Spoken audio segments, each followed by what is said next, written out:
Praise the Lord. നമ്മുടെ കർത്താവും രക്ഷിതാവുമായ യേശുക്രിസ്തുവിൻ്റെ അതിപരിശുദ്ധമായ നാമത്തിൽ എല്ലാ പ്രിയമുള്ളവർക്കും പ്രഭാതവന്ദനം. മത്തായി സുവിശേഷം 13-ാം അധ്യായം 44 വാക്യത്തിൽ വയലിൽ ഒളിഞ്ഞിരിക്കുന്ന നിധിയെക്കുറിച്ചുള്ള യേശുക്രിസ്തുവിൻ്റെ രൂപം നാം വായിക്കുന്നു. ഒരു മനുഷ്യൻ വയലിൽ കുഴിച്ചിട്ടിരിക്കുന്ന നിധി കണ്ടെത്തി. എന്നിട്ടത് മറച്ചു വെച്ച് ആ വയൽ വാങ്ങാൻ അവൻ സ്വന്തമായുള്ളതെല്ലാം വളരെ സന്തോഷത്തോടെ വിൽക്കുന്ന ഒരു ഉപമയാണത്. അതിന് സമാനമായ ഒരു ഉപമ 45-46 വാക്യങ്ങളിലുണ്ട്.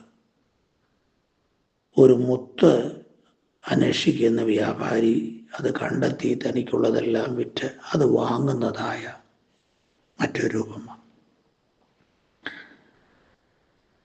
നിധി സ്വർഗരാജ്യത്തെ പ്രതിനിധീകരിക്കുന്ന ഉപമയാണ്. അത് ഏതൊരു ലൗകിക സ്വത്തിനേക്കാളും വിലമതിക്കത്തക്കതാണ്.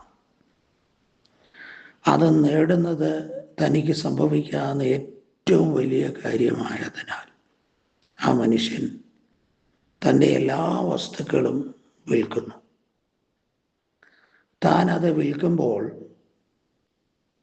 ദുഃഖത്തോടെയല്ല, മറിച്ച് തനിക്ക് എന്ത് ലഭിക്കുമെന്നുള്ളതിൽ നിർവ്യാജമായ സന്തോഷത്തോടുകൂടെയാണ് തനിക്കുള്ളതെല്ലാം വിൽക്കുന്നത്. ഒരുപക്ഷെ അത് വിൽക്കുന്നത് കാണുമ്പോൾ സമൂഹത്തിലുള്ളവരെല്ലാം വിഡ്ഢി എന്ന് അദ്ദേഹത്തെ പറഞ്ഞിരിക്കാം. ആ തരിശു പോലെ കിടക്കുന്ന വയൽ വാങ്ങുന്നത് കാണുമ്പോഴും പുറമേ ആ വയലിൻ്റെ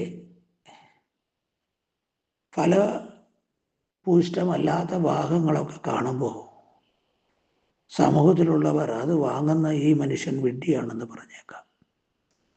എന്നാൽ താൻ കണ്ടെത്തിയ ആ നിധിയും അത് വാങ്ങാനുള്ള തൻ്റെ ആഗ്രഹവും അതാണ് ആ വയൽ വാങ്ങാൻ അവനെ പ്രേരിപ്പിച്ചത്. ദൈവരാജ്യത്തിൻ്റെ മൂല്യം വിലമതിക്കാനാകാത്തതാണ്. അത് തിരിച്ചറിഞ്ഞിട്ടുള്ള ഒരു വ്യക്തി തൻ്റെ ജീവിതത്തിലെ എല്ലാ സൗഭാഗ്യങ്ങളും ത്യജിക്കാൻ തയ്യാറാകും. ഒരിക്കലും നഷ്ടപ്പെടാതെ സൂക്ഷിക്കാൻ കഴിയാത്തതിനു വേണ്ടി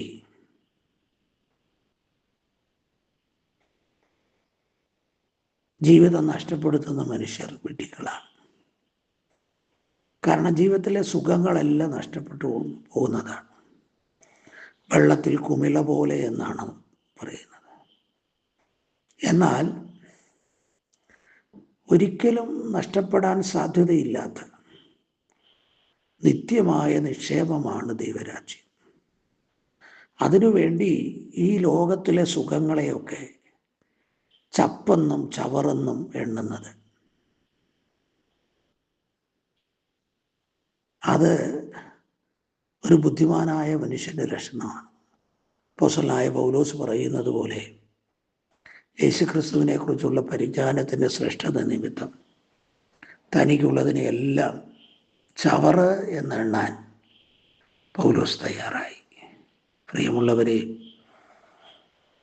ജീവിതത്തിൻ്റെ മൂല്യം തിരിച്ചറിയണം. ദൈവരാജ്യത്തിൻ്റെ മൂല്യം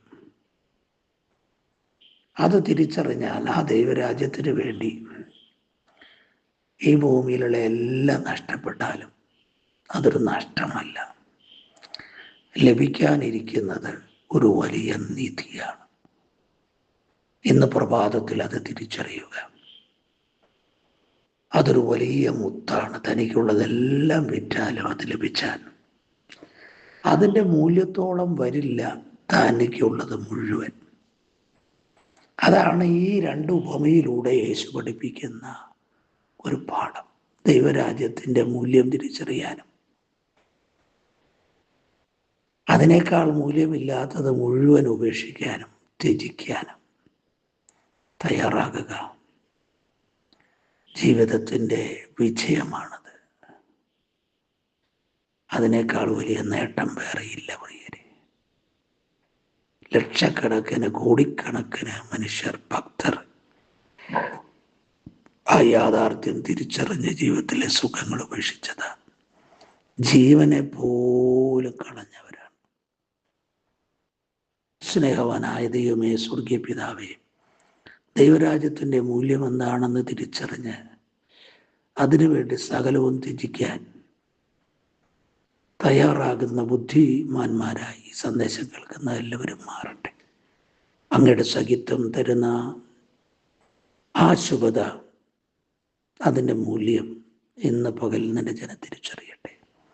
എല്ലാ മഹത്വവും അങ്ങേക്ക് വരണം, യേശുക്രിസ്തുവിൻ നാമത്തിൽ, സ്വർഗീയ നല്ല പിതാവേ. ആമേൻ, ആമേൻ, ആമേൻ. കർത്താവ് നിങ്ങളെ ഓരോരുത്തരെയും ധാരാളമായി അനുഗ്രഹിക്കുമാറാകട്ടെ.